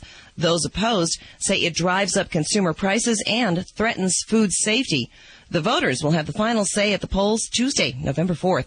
A new cancer treatment facility for animals opened at Cambridge University in Britain. The school's branch of veterinary medicine dedicated an extension which houses a linear accelerator identical to those used in human cancer treatment centers. The facility at Cambridge is one of only 3 centers in England offering radiotherapy to animals and the only one in Europe able to treat large animals. Albuquerque, New Mexico is trying to prevent more animals from ending up in shelters due to the country's financial crisis. The city's Storehouse organization that helps low-income families is distributing food donated by Petco Animal Supplies. The foundation is given 2 tons of pet food each month to the organization that works at no cost to the taxpayers. And Albuquerque's animal shelter houses about 27,000 animals each year. The charity arm of Petco stepped in this summer to help out. Their national program is providing $5,000 in grants to shelters to care for and find new homes for pets that have been abandoned during the foreclosure crisis. Petco's program is also supplying food to disadvantaged homeowners who want to keep their pets. And the Nantucket Independent has taken a unique look at the presidential race. Columnist Jan Yeager is pointing out that successful presidents have all been animal lovers. Presidential pets have run the gamut from George Washington's 36 dogs and 12 horses to James Buchanan's elephants, which were a gift from the King of Siam. The White House has been home to a menagerie of pets. Remember Zebulon Pike founded Pikes Peak, the explorer? Mm-hmm. He sent President Thomas Jefferson 2 bear cubs. Oh, really? John Quincy Adams got an alligator in the bathtub of the East Room from the Marquis de Lafayette. President Coolidge, he had a zoo, literally. It included lion cubs, a pygmy hippo, and a wallaby. Oh, good to know. So that's your presidential update. I'm Bobby Hill for Animal Radio. Get more breaking animal news at animalradio.com. And remember, get out and vote. This has been an Animal Radio News Update brought to you by Simple Solution with a tip for pet messes. For liquid spills or urine stains, blot up the excess by starting on the outside of the stain, then move toward the center of the affected area. This will prevent the stain from spreading. Dogs or cats, horse or emu, animals are people too. 6 months after adopting their dog, a Michigan couple noticed that their chocolate lab Remington didn't seem to be as playful. Kelly and Scott Cornelise said their usually active dog didn't seem to want to play or even move. Scott noticed what he thought might be a lump, possibly a broken rib, and brought Remington to the vet. Imagine their surprise when an x-ray showed an 8.5-inch aluminum arrow shaft lodged in Remington's chest. The arrow, which might have been there for some time, had entered just under his armpit, just missing his heart. Scott and Kelly couldn't afford the operation, but their vet, Dr. Stephen Hardin, donated his services for the unusual case and removed the arrow. Remington is now on his way to recovery, thanks to their vet with a big heart. I'm Britt Savage for Animal Radio. Animals are people too. Animal Radio. Celebrating our connection with our pets. From all across the globe, this is Animal Radio. And here are your hosts, Hal Abrams and Judy Francis. Everything Animal, 1-866-405-8405. Animal communicator Joy Turner joining us. Hi, Joy. How are you doing? I'm marvelous. Hal, how are you doing? Splendid. I believe we have Roger on the phone. Hey, Roger. Hey, yes. How you doing? Oh, I'm having a fine day. Where are you? Currently, I am in between Bakersfield, California, and Fresno, California. Ooh. I drive a truck. You're on with Joy Turner. Hi, Roger. Hi, Joy. How you doing? I'm marvelous. Can you tell me who you'd like to talk to today? Yes, I have a 8-month-old Basset Hound. His name is Bocephus. Would you spell that one for me? Bocephus? Yes. Yeah, Bocephus. Okay, perfect. And what I want to know is he's having a chewing issue. He likes to chew everything up. And I just wonder if there's something I can do to help him out, make it easier on him where he don't get in so much trouble. He has chewed up my gear shifter knob and my steering wheel on my truck. And I was wondering if there's something you can do to help me out with that. Okay, well, I'm asking him, and do you actually call him Bo? Because that's what he answered to me. Yes, that's what we call him. Okay. He wants you to know that there's a couple of things going on with him. One is he gets a little bored, so you're going to need to find something to keep him occupied while he's in the truck, or if you can, get him out more often to let him run around a little bit more. And the second thing is, what did you tell me his age is? He feels like he's a baby. Is he still? Yeah, he does act like he's almost 8 months old. He'll be 8 months old the 7th of next month, actually. Okay, yeah, he still is a baby, and he needs something to chew on. So you're going to have to give him something that he can actually chew on, and that can be knuckle bones from beef knuckle bones or something like that that would let him chew to his little heart's content, because he likes to chew on stuff that's really hard. That's why I was thinking about things like rawhide chew, and those are too soft for him after they get soft. Okay. So you'd need that's why I've been giving him rawhides. Okay. Well, he needs something that stays hard. Okay. That way he gets to have that, because he's loving when he's like chewing on your gear shift knob, there's that crunch thing that happens, and he loves the way that feels in his head. Okay. All right. So get him something hard. And other than that, is there any other issues that you can tell me that, that he's having that I can help him out, make it easier for him out here on the road? He says, well, he thinks he's fine, but he hasn't really quite exactly gotten what's going on. So what you might want to do is, I'm assuming that you travel on the road and then at some point you go and stay home for a while and then you travel again? Yes, ma'am. Every other week. We're home 2 days a week. Okay, then what you might want to do, and you can do this or I can tell him for you if you'd prefer, just tell him that mainly he's going to be riding in the truck and that'll be your home most of the time.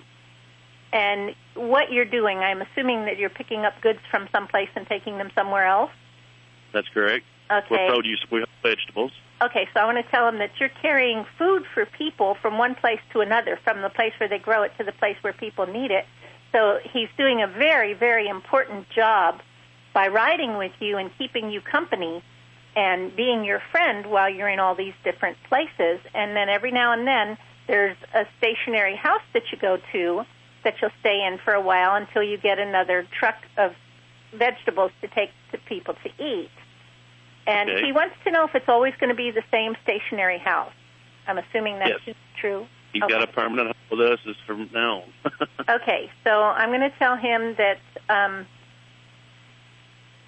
he's going to go back to that same house in between every time when you're carrying the vegetables. And, okay, he wants to know if he gets to stay at the house more than just a little bit. So, in other words, I'm assuming you must be on the road most of the time. Yeah, we're out. Most of the time we're out. We're going to get a vacation. We take vacations regularly, but he's just when he came into our life, our vacations have been slow. So we're taking one the 1st of December for Thanksgiving and stuff like that. So the week of Thanksgiving we're off, and then up to the 1st of December. So we're getting 2 weeks off there. Okay, now he's a very curious dog. He likes to know what's going on. So you might try telling him, and you would just do this by talking to him, talk a little bit slower than you might talk to me because he listens a little bit slower than you and I might listen. And say things to him like, okay, now for 2 weeks we're going to be taking vegetables from wherever to wherever. And, you know, I don't know what the cities are, but from whatever city to whatever city. And then when you're going to be home on vacation, say, okay, now we're going to stay home for 2 weeks. So tell him kind of in advance of what's going to be going on so that he has a plan in his head, because otherwise it's just sort of day by day. And then it seems like a long time when he's in the truck because he doesn't have an end that he can see to it. Does that make sense? Yes, it does. We drive from Tennessee to California and then California back to Tennessee. So he's in the truck for long periods of time, drive periods. Okay, and just tell him what you're going to be doing and how long it's going to be taking, and he'll be fine. He just likes to have that plan laid out because you have it in your mind, so you can tell him so he knows it too. Okay. Well, I sure do appreciate you. You have enlightened me a lot with him, and I just don't know how to thank you enough. Oh, you're very welcome. It's my pleasure. Roger, are you a Hank Williams Jr. fan? Yes, I am. That's why, isn't it? That's where you know what I'm talking about. Then, don't you? That's what I think. That was Bocephus was Hank's nickname, huh? When he was a boy, yes. A little boy, yes. Oh, there you go. I know a little something there. A little bit of trivia for you out there. Well, very good. Thanks. Drive carefully. 1-866-405-8405. Now, if you want to check out more Joy Turner, head on over to joyturner.com. Of course, links to everything you've heard on today's show at animalradio.com. More Animal Radio on the way. You're listening to Animal Radio. You can learn more at animalradio.com. Log on. Learn more. Hi, it's Lisa Laporta from HGTV's Design to Sell for Animal Radio. Please spay and neuter your pet. Ever dream of a home free from pet stains and odors? Haven't we all? Now defending your dream is easier with Simple Solutions Stain and Odor Remover. The new and improved rapid response formula works faster and better at complete and permanent stain removal. This new bacterial and enzyme formula is more powerful and more effective for those tough pet stains like urine, feces, and vomit. Your dream is our reality. Simple Solution products are available at pet specialty stores nationwide. Hi, I'm Vlad. Let me introduce to you the new concept to the real pet food, AFS. AFS is a true miracle meal. All natural ingredients, 100% complete and balanced. No artificial flavors, no coloring, no fillers, no gluten, and absolutely no preservatives. Discover what the magic of the real meat can do for your pet's health. visit animalfood.com. Have you been dreaming of that special career that not only offers you great financial rewards, but is also really fun? You found it. Pet sitting is becoming one of the fastest growing home-based businesses in the country today. NAPS, the National Association of Professional Pet Sitters, can help you achieve that dream. NAPS will provide you with the education and tools you need just by visiting www.petsitters.org. That's NAPS at www.petsitters.org. Hey, you want to keep a secret from your dog? It's the new fish sticks from Canine Caviar. They're good for your dog's teeth, gums, and also his achy joints. And fish sticks from Canine Caviar are 100% natural, completely digestible, and contain no chemical preservatives, additives, or fillers, and they're low in calories. But don't tell your dog that. All they care about is that they taste good. Get your dog fish sticks at caninecaviar.com. That's www.caninecaviar.com. Hi, I'm Jay Moore, and as a sports fan, I can tell you there's nothing quite better than spending a day in the park playing catch with a beautiful lady. Like Shirley, my dog. Listen, adopt a pet. They are the most loyal companions you will ever have. Visit pets911.com or call 1-888-PETS-911. Hooray! For more information, go to pets911.com. Proud to be a partner of Animal Radio. Celebrating our connection with our pets. From all across the globe, this is Animal Radio. And here are your hosts, Hal Abrams and Judy Francis. Oh, if you're like me, you have a few cats. Just a few, yeah. You're kind of a hoarder. I am not. Yes, Don't you even are. go there. I just like my felines. They're all very well taken care of. They're all very spoiled, but it can get costly, and especially now. Things are really, really tight for us. In fact, they're eating better than I. Yeah, we cut costs, but not on You them. too? Yes, we do on the studio. Yeah, they stopped bringing in all the goodies for the people on air. You know, it's But cans of premium cat food and premium dog food. Huh? still in the cupboards. Oh, Yeah. I gotta love that. I found some great information, and I wanted to share it with you. We have Allie Larkin joining us. She has a website called Allie's Answers, which is very hard to say 3 times fast. That's why I only attempted once there. And on her website, I saw how to make your own cat litter, homemade kitty litter. And I'm thinking, boy, I could save quite a bundle doing this. Hi, Allie. How you doing? Good. How are you? Very well. What made you decide to start making your own cat litter? And tell us how we can do that.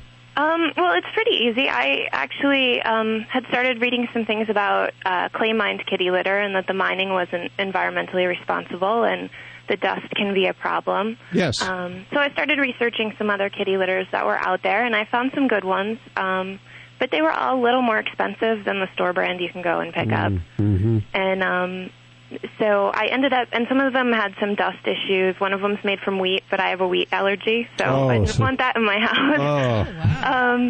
And I found one that was made from recycled newspaper, and I was like, this sounds great. I'm going to go buy some. And it was, I think, $12 or $14 for a bag, and I have a whole bunch of newspaper at home. Yeah. Who doesn't? Exactly. I mean, we don't even get the paper. We read online, but all just the free stuff that comes around, it builds up over time, and I hate to just throw it out. So I started playing around with this, and, first I used I just put the paper through our paper shredder, and thought maybe I'll do that, but it didn't quite work. I would be worried about newsprint. That was my other concern. I really didn't want my cat tracking that everywhere. I didn't want it on her little paws.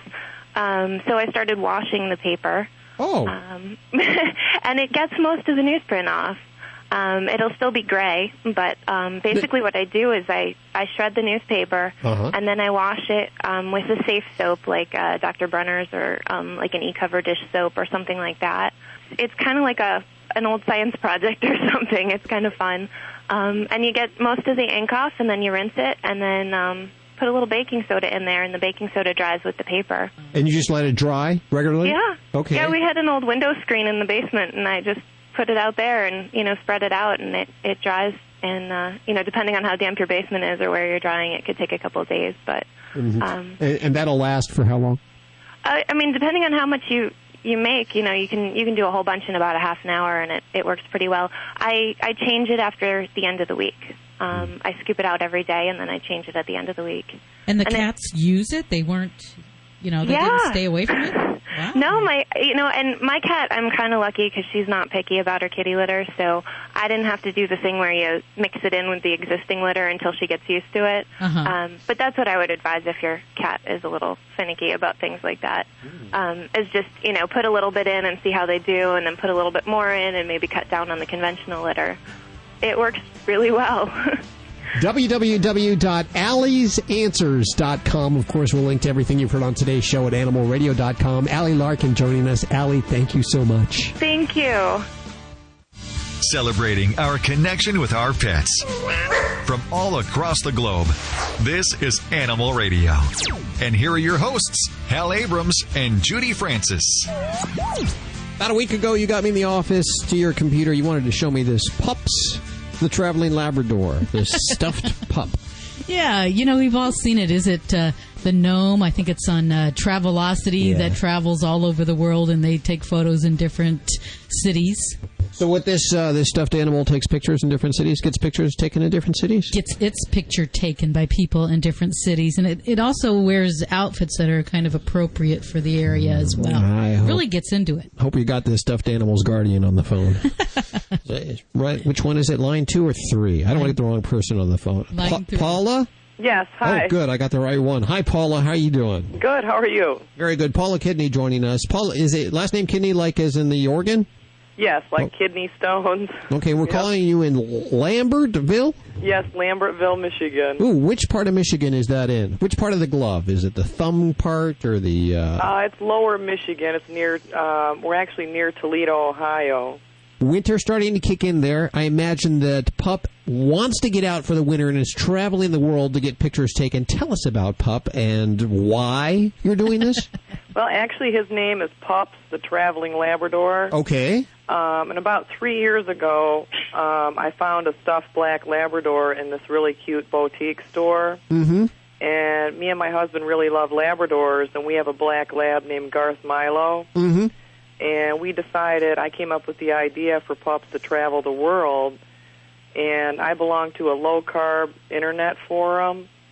So I had posted the idea on there, and everybody was really excited, and they wanted to sign up on his travel schedule. So what happened was he first went to New York, Australia, and from there it just kept going. So you would send him around the world? Yes, everybody would keep him for about a week, whatever location they were in, and they would take him around to landmarks and, have him pose for pictures. And he's been so many places. He's been to Japan, Ireland, Australia, Germany, Switzerland, New York. It just goes on and on. Now, is there a message you're trying to send here? Well, Pups wants to travel the world and see things and adventures, and people can look at his pictures and live through Pups' travels. You mean vicariously? Like, for instance, I have always wanted to go to Greece, but I know because of the current economic situation, I've lost my retirement, and I have no money, and I'm a DJ, never made a lot of money to begin with. So I could vicariously go to Greece through Pups, is what you're saying. Right. Well, each person that has him, they're all over, from Connecticut all the way to... It just so happened that I happened to meet people, that were in Australia, and so he got to visit them, and live and see how they live and take pictures of, wherever he's at. Where is Pups now? Actually, right now he's back in Michigan, and then from there he's going to Texas. Has he ever been to wine country? No, he hasn't been there yet. Okay, well, the invitation is here. Does he probably doesn't take a lot of space, but the invitation is here if he'd like to spend a little time in Central California. To go. Actually, he's also going to be in Fido Friendly Magazine. Oh, cool. In the November 15th issue. And also he has about 5 other magazines he's going to be in. And he has a website. Wow. And the list just keeps growing with all his adventures. I've got 4 newspaper articles. Now, is he going to write a book? Yes, we're in the process of that now. He has 1 manuscript written, and we hired a professional writer, and she's on the process of doing the proposal to present this to all the publishers. Oh, very, very cool. Well, is this okay, Judy? I'm sorry, I should have asked you before I invite. It's like a typical, like a husband normally does to a wife, invites house guests without telling. So that means I have to clean the studio up and get it all prepared for the house guests. Yeah. Okay. Well, we'll do that, and we'll show. Now, Pups is a what gender stuffed animal is Pups? Oh, he's male. He's a black lab. Okay. So we'll show him a good time. Yeah, he would love to come. Also, he travels with his box of clothes. Oh. So each person, who gets them buys them a little outfit or a souvenir. And no that's problem. Not mandatory, but everybody just wanted to buy him little outfits. Oh, we'll hook him up from the best dog clother in the world. I guarantee it. Okay. Now I was going to say, this is wine country. I want to make sure that he's of legal drinking age before. Yeah, he's been on a lot of parties before. Okay. I think he needs to go on a diet. He's been, all the pictures of all the food he eats everywhere he goes is really. But what's the website? How can people find out about this? Right now, it's myspace.com/Pinky and Pups. Okay. But he does have a website, pupsthetravelingsLabrador.com, but that's in the process of still being made. Okay, I'll tell you what, we'll link to all the current websites from animalradio.com. And Paula, if you want to send Pups this way, we'll show him a very good week, and we'll forward him on to his next destination, okay? Yeah, that would sound awesome. We'll have to coordinate his little schedule. I'll put you on with Guido right now, if that's okay. He can take care of that kind of stuff. Judy, okay. Or Judy. Would you prefer Judy? Most of the women... I don't like to put sick Guido on anybody. I'm sorry about that. I'll put you on with Judy, and you guys can make an arrangement. And what we'll do is we'll actually set up the studio webcam so that you can see where he is, anywhere that he's in the studio, and make sure that he's okay for the week that he's with us. Oh, that sounds great. He would really love to visit. Very good. Paula, thank you so much for joining us. Hold on for 1 second. Now, before we go, as you probably already know, Judy has a chihuahua around her neck in a, what do you call that, a chihuahua sling? A chihuahua. Yeah, you could call it that. And you've been feeding Ladybug these little treats. They look a little weird, but she's really going crazy about them. It's from AFS. It's like little freeze-dried pieces of beef. And she just loves them. And you've been talking about it on the air so much, they actually sent over a couple of cases. And more than we could ever use here at the studios, right? Yes. We'd like to share them with you. They actually have little 1-ounce packages. Now, if you can cover the postage, 59 cents worth of postage, 2 stamps on a self-addressed stamped envelope, we'll send you some back.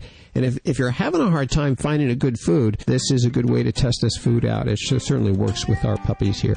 Yeah, they're little sample packets. They're great for traveling. You don't have to worry about it spoiling. They're already freeze-dried, and it's almost like a treat. The dogs go crazy for it. And if you want to check them out online, find out a little more, it's AFS, and they're at animalfood.com. So if you want that, go ahead, send us a self-addressed stamped envelope with 59 cents worth of postage to Post Office Box 197. That's in Shandon, Shandon, California, 93461. We'll put all that information at the website. We got to go.